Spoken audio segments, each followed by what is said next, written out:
I must say, there is very little that this museum does not have. It is quite an impressive display. We're in the Presidential Gallery, and we are right next to what was really the first presidential plane. It was Franklin Roosevelt's Sacred Cow, named for his wife. No, I don't know where the name came from, but it was called the Sacred Cow. And from what the guys here told me, he used it one time. One time. And that was the trip to Yalta, I believe it was.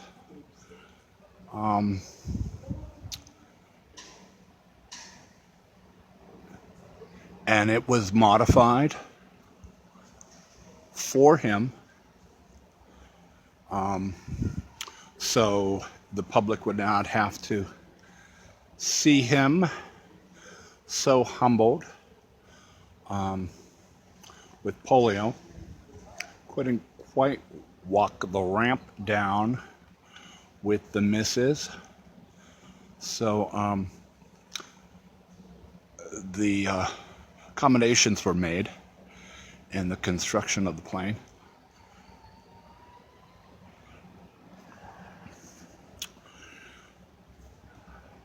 After the Sacred Cow and FDR, Truman had a different plane. You know, at that time it was not kind of well, a different president, a different plane. I'll do what I want. Truman came along, and he stayed a little bit longer in the White House, and he rode this plane, the old Independent. And this is Independence, so definitely Truman's plane. And you can see where he got his name from, the name of the plane from. The marvelous thing about this is all these planes are open to the public. They are all open to the public. You can go inside these. Okay? All of them are open to the public.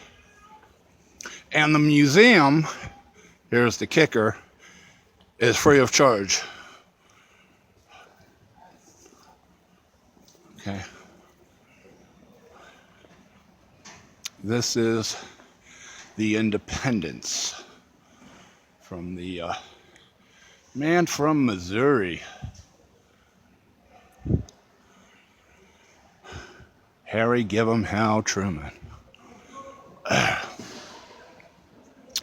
Along with the major planes, personal planes of each, they also have little spotter planes, not spotter planes, but little jets that the president would use and employ, at his service,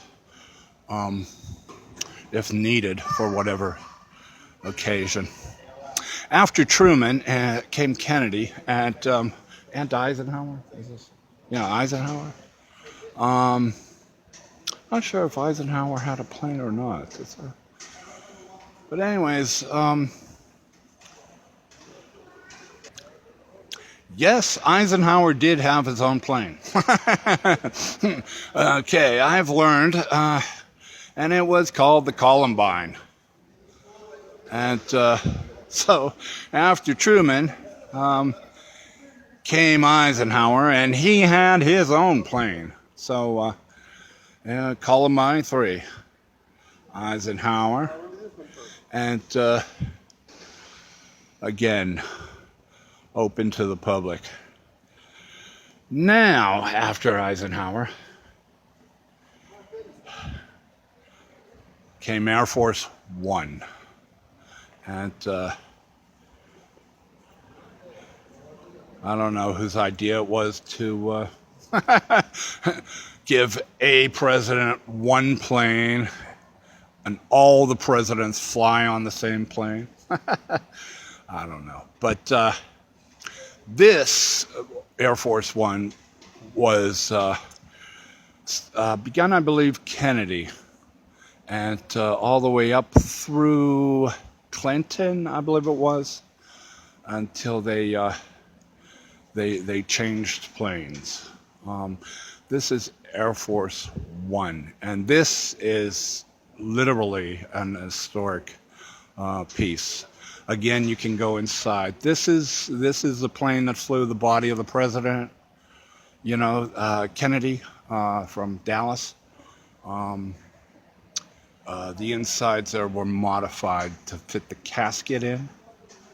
This is the rear door where they brought the casket down, if you remember, and were my age. Well, no, actually you wouldn't remember if you were my age, but if you grew up in an Irish Catholic family, yes, this was CBS News coverage you saw every year on November 22nd.